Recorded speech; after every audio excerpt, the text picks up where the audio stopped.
Est-ce qu'aujourd'hui le low cost s'est débarrassé de son image un petit peu négative? Est-ce qu'il a réussi à se sortir de ce côté un petit peu péjoratif?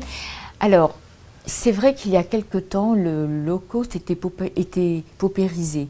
C'est-à-dire que l'on avait une image du low cost plutôt enfin, comme pas une autre, mais une espèce de tabou encore, voilà, et on va acheter moins cher parce qu'on n'a pas l'argent, etc. Mais maintenant, c'est devenu une manière d'être, une manière de faire.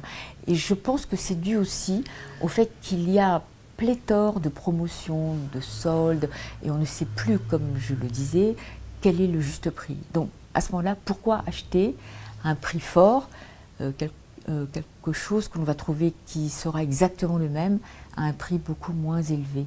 Donc je pense que cela fait partie de toute la stratégie des consommateurs, de gestion de leur budget, une stratégie de leurs arbitrages, une stratégie de faire la part entre désir, satisfaction, besoin. Aujourd'hui, il n'y a plus aucun tabou à acheter low cost. Non, je pense qu'il n'y a plus de tabou.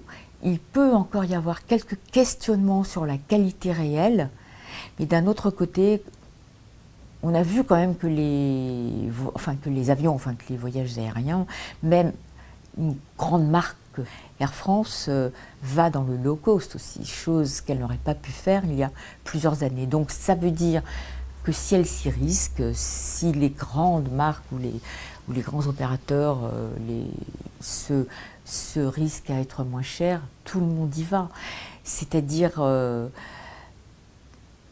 qu'on n'a plus d'état d'âme, hein, vraiment plus par rapport à ça, et croiser avec ça toute l'attitude un peu psychologique qui est que l'offre me doit quelque chose, moi, en tant que consommateur, qui a dépensé beaucoup d'argent, qui s'est fait avoir peut-être à un moment donné en dépensant trop, qui a payé une place de train ou d'avion un peu trop cher par rapport à ce qu'elle représente ou par rapport à ce que je pouvais.